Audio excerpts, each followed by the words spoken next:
नमस्कार।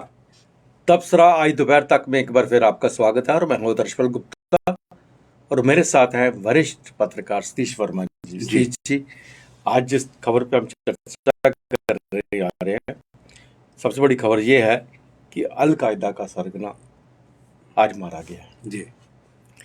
और 200 से ज़्यादा जो है अंडर ट्रायल कैदी जो हैं उन्हें छोड़ने की कवायद शुरू हो गई है। जी 32 सीनियर ऑफिसर जो है जम्मू कश्मीर के, उन्हें आईपीएस देने की कवायद भी शुरू हो गई है।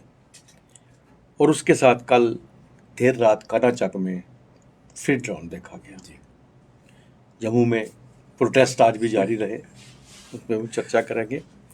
तो सबसे पहले बात करते हैं जो सबसे बड़ा सरगना था, बहुत बड़े जो कांड जो WTS का मुख्य हुआ था वहाँ पे, जिसमें हज़ारों लोग मारे गए थे अमेरिका में, उसमें आज अल जबैरी को मार दिया गया है। इससे पहले ओसामा बिन लादेन को पाकिस्तान में मारा था अमेरिका ने, और आज उसको अफ़गानिस्तान में। ये बहुत बड़ी एक कार्रवाई है अमेरिका की तरफ से। दोनों कार्रवाई हुई जिसकी जिम्मेदारी खुद प्रेसिडेंट ने ली है वहाँ के। वो पाकिस्तान में वो अपने जिस बैठा हुआ था वहाँ को पता चला, क्योंकि वो उसके बड़े पास बात है, उससे उनको पता चला, सिक्योरिटी को पता चला, वहाँ पे जाकर अटैक हुआ और मारा गया। और ये अल जबारी जो है ये अपनी बालकनी में अफगानिस्तान में निकलता था बाहर, वहाँ पता चला, वहाँ से मिसाइल अटैक किया गया और ख़त्म कर दी। ये दोनों वही WTC पे तबाही मचाई थी। बिल्कुल आपने ठीक कहा। 2001 की बात है। हमें याद है कि जब ये हमला हुआ था, पूरा दुनिया टेलीविज़न के सामने बैठ के उस डरावने दृश्य को देख रही थी, किस प्रकार एक के बाद एक 4 जहाज आकाश से हाईजैक किए गए, एयरलाइन के, प्राइवेट एयरलाइन के, कमर्शियल जहाज से, और फिर एक एक करके उनसे हमले किए गए।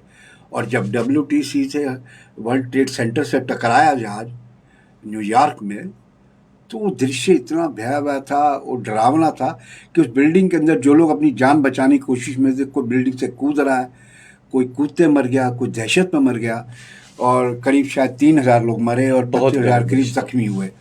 ये माना जा रहा है कि दुनिया का ये सबसे बड़ा आतंकी हमला था। और अल जवारी जिसका जिक्र कर रहे हैं, वो हो या ओसामा बिन लादेन, ये सब अफ़गानिस्तान की जो पहाड़ियाँ हैं वहीं अपना बैठ के गैंग चलाते रहे। और हालात तो ये बने हैं, आपने जैसे बताया कि उसको मारा गया पाकिस्तान के अंदर, इसको मारा गया अफ़गानिस्तान में, कि तालिबान और अलकायदा पिछले दिनों कुछ आपस में मतभेद और स्कफल की भी कुछ खबरें उड़ती रहीं, और तब से कयास लगाए जा रहे थे कि शायद अब अल जवारी के दिन ज़्यादा नहीं है। और एक बात ज़रूर हम कहेंगे आदर जी कि अमेरिका अपने दुश्मन को छोड़ता नहीं है जी। ये बहुत बड़ी बात है। वो केवल जुबानी पकौड़े नहीं चलता, वो अंजाम तक लेके जाता है। देखो 2001 का मामला आज 21 साल बाद उस देखो ना, 9/11 सितंबर का मामला है, अगले महीने सितंबर है। करीब 21 साल होने को जा रहे हैं कि उन्हें अपने दुश्मन को ढूंढ के आखिर मार गिराया ड्रोन के जरिए। तो मैं समझता हूँ कि जो मुल्क की एक स्पिरिट होती है एजेंसीज की, वो उसका ध्यान वास्तविक दुश्मन की ओर होता है, अपने पॉलिटिकल ओपोनेंट की तरफ नहीं होता। तो मैं समझता हूँ कि कुछ घटनाएं ऐसी होती हैं जिससे दूसरे मुल्कों को भी प्रेरणा लेनी चाहिए। और आपको याद होगा जब WTC पे हमला हुआ था, तब के राष्ट्रपति को खुफिया जगह छुपा दिया गया था। उनको ये डर था कि हम पर हमला ना हो जाए।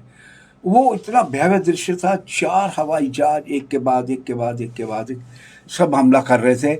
और हम कहते हैं कि अमेरिका जिस प्रकार से अपनी उनकी खुफिया एजेंसियाँ खास तौर से जिस तरह से काम करती हैं, CIA या दूसरी, उसका जवाब नहीं है। देखो ना किस तरह पाकिस्तान के अंदर तो ढूंढ निकाला। बिल्कुल, ना तो पाकिस्तान को पता ही नहीं चला, ना ही अफगानिस्तान को पता चला। किस तरह उन्होंने ऑपरेशन किया और उसको मार भी दिया, ले भी गए उठा के, और सब कुछ किया।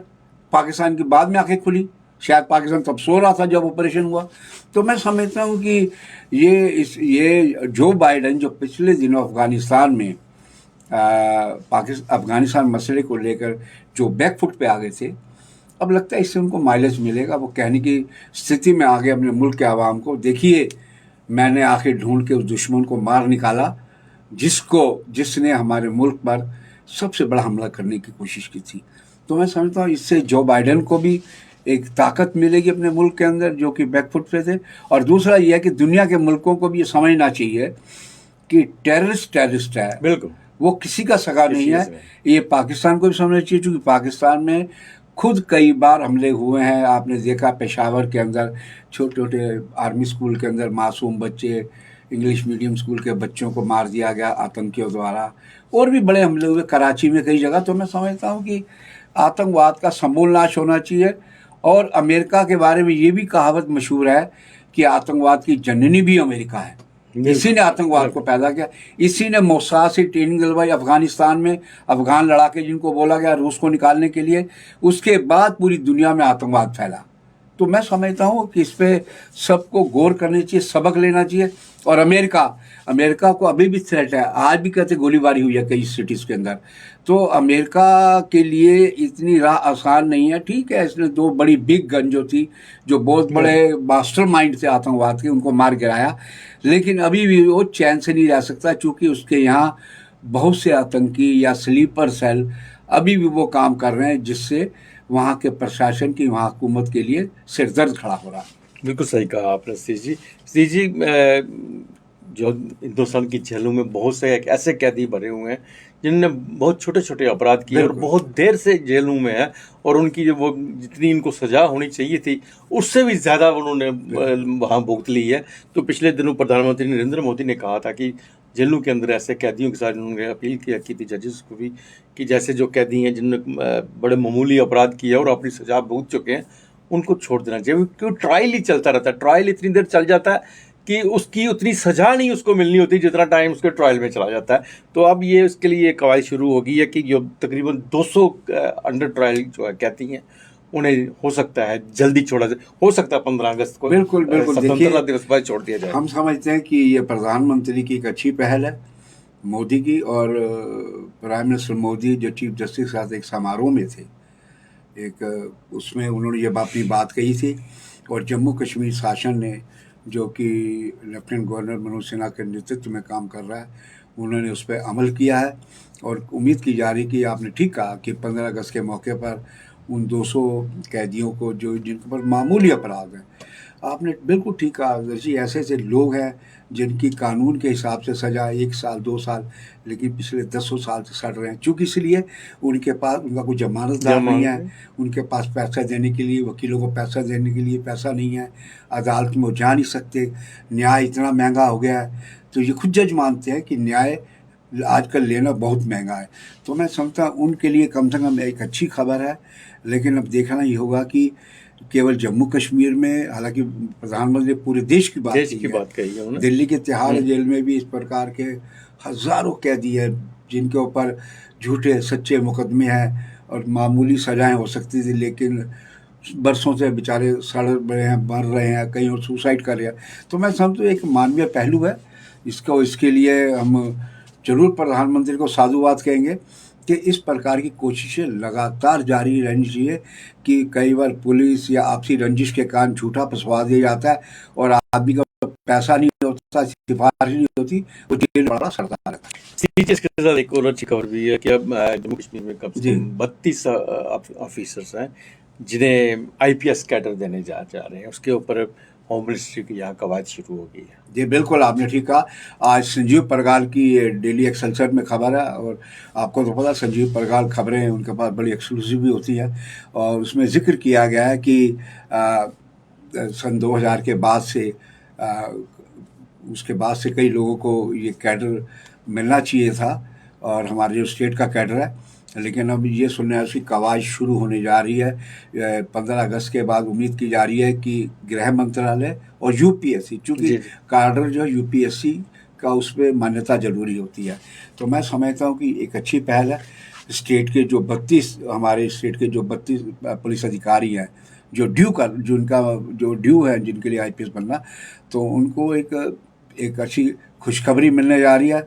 तो लेकिन हमें उम्मीद ये भी करनी होगी कि ये पुलिस अधिकारी IPS बन जाएं, लेकिन उनमें भी थोड़ा एक मानवीयता का, जैसे प्रधानमंत्री मानवीयता का उन्होंने एक परिचय दिया है, उनके अंदर मानवीय भाव लाजमी तौर पे होना चाहिए। सी जी, देर रात कल कानचक में एक ड्रोन देखा गया जो भारत की तरफ आ रहा था, ब्लिंकिंग हो रही थी, और वहाँ जो सिक्योरिटी फोर्सेस थे उन पे हवाई फायर किया, उनके ऊपर फायर किया और वो फिर वापस भाग गया। जो स्वतंत्रता दिवस नज़दीक आ रहा है, पाकिस्तान की ओर से हर रोज़ कोई ना कोई ऐसी साजिश चल रही है यहाँ पे किसी ना किसी तरीके से डिस्टर्ब करने की। नहीं, बिल्कुल। देखिए, पिछले हफ्ते की बात है, सांबा सेक्टर में एक इसी प्रकार ड्रोन आया, और ये पूरी जो बेल्ट है हमारी भारत पाक सीमा की, राइट फ्रॉम कठुआ से लेकर अखनूर तक, ये पूरी बेल्ट जो 197 किलोमीटर शायद है, 195, पाकिस्तान की ओर से ड्रोन लगातार आते हैं, ड्रग्स भेजे जाते हैं, वेपन भेजे जाते हैं, स्टिकी बम, और इसके अलावा IED, ये तमाम चीज़ें, पैसे भी भेजे गए। और ये हमने कई बार जिक्र किया था, लेकिन यह है कि पुलिस को अब आके कामयाबी मिली। जब हम कह रहे हो जब भेजा जाता है और रिसीविंग एंड को ना, वो क्यों नहीं पकड़े जाते। लेकिन यह है कि पिछले दिनों जम्मू पुलिस ने कुछ लोगों को पकड़ा, जो राजौरी से पकड़ा गया था, उससे लीड मिली और बहुत से लोग पकड़े गए। कल यह कहते हैं कि आज तड़के की बात है कि वहाँ पर कानाचक में जब BSF के जवानों ने ब्लिंक करता देखा तो फायरिंग की थी, वो बाहर वापस चला गया। तो हम समझते हैं कि पाकिस्तान बाज कभी नहीं आ सकता। इसके लिए बस एक ही रास्ता है कि हमारे सुरक्षा बल जो सरहद पे तैनात है, चाहे BSF है चाहे सेना है, उनको हमेशा सतर्क रहने की जरूरत है। पुंछ में भी आपने देखा कि ड्रग्स की खेपें फेंकी गई थी इसी ड्रोन के जरिए, और ड्रोन का सबसे पहला आतंकी हमला हुआ था हमारे एयरफोर्स टेक्निकल एरिया में करीब 2 साल पहले। तो पहले हमारी अनुभव था कि ड्रोन के जरिए हमला भी होता है, और वही ड्रोन के जरिए आज अमेरिकी प्रशासन ने अल जवाहिरी को मारा ड्रोन के जरिए। तो मैं समझता हूँ कि ड्रोन के अब नए तरीके ईजाद, हालांकि ड्रोन के बारे में भी कहा जाता है कि अफगानिस्तान में टेररिस्ट का पहले इस्तेमाल करते रहे, तो एक हम समझते हैं कि अच्छी बात है। चूँकि अब अमरनाथ यात्रा की जो चुनौती थी वो तो शायद कमोबेश यात्रा समाप्ति की ओर है। अब 15 अगस्त बहुत बड़ी चुनौती है सुरक्षा की दृष्टि से, और जिस प्रकार के इनपुट्स आ रहे हैं कि IS या दूसरे पाक बेस्ड जो आतंकी संगठन है वो केवल जम्मू कश्मीर नहीं, देश के दूसरे हिस्सों में भी खुराफात कर सकते हैं। इसलिए खुफिया एजेंसियों या लोगों में बहुत जोश है, घर घर तिरंगा को लेकर, ऐसी बात है। प्रधानमंत्री का मिशन है, बिल्कुल हर घर झंडा तिरंगा। तो हम समझते हैं कि देखिए ये जो त्योहार होते हैं, राष्ट्रीय पर्व, चाहे 26 जनवरी 15 अगस्त हो, इसमें तो मन प्राण से इसको मनाया जाना चाहिए। सी जी, जम्मू में आज भी काफ़ी प्रोटेस्ट हुए हैं, जिसमें नेशनल हेल्थ मिशन हैं वो अपनी मांगों को लेकर पहले बहुत देर से प्रोटेस्ट कर रहे हैं, जबकि इस वक्त कोरोना फिर दस्तक दे रहा है। तो इनकी बहुत ज़रूरत है इन एम्प्लॉइज़ की, लेकिन आज तक इनके बारे में कोई फैसला नहीं हुआ। एडवोकेट्स हैं, बार एसोसिएशन है, उन्होंने भी प्रोटेस्ट किया है, और उसके अलावा जो है PHE के जो डेली वेजर एम्प्लॉइज़ हैं उन्होंने भी अपना प्रोटेस्ट जारी किया है। नहीं, देखिए, नेशनल हेल्थ मिशन के कर्मचारियों को वास्तव में बड़ा दुख होता है कि इन्होंने उस दौर में काम किया जब कोविड का कोई शिकार होता था, अपने जो खूनी रिश्ते थे वो दरक गए थे, वो दूर दूर भाग रहे थे। तो ऐसे अवसर पर इन्होंने काम किया, अपने को रिस्क में लेकर। इनको करने का मैं समझता हूँ कि हम तो पहले भी चर्चा कर चुके हैं अपने PVN लाइन में कि लेफ्टिनेंट गवर्नर साहब को या चीफ सेक्रेटरी साहब है या कमिश्नर सेक्रेटरी हेल्थ हैं, उनको इस पर थोड़ा मानवीय पहलू भी देखना चाहिए कि ये किस मौके पर काम आए हैं। और इनमें ऐसे बच्चे हैं जो कि जिनका गुजर बसर इसी पे चलता है, तो थोड़ा देखना चाहिए। अच्छा, उसके अलावा अब तो कई बार ऐसे लगता है कि शायद जम्मू पहले कहा जाता था कि शरणार्थियों का शहर, अब लगता है प्रदर्शनों का शहर बनता जा रहा है।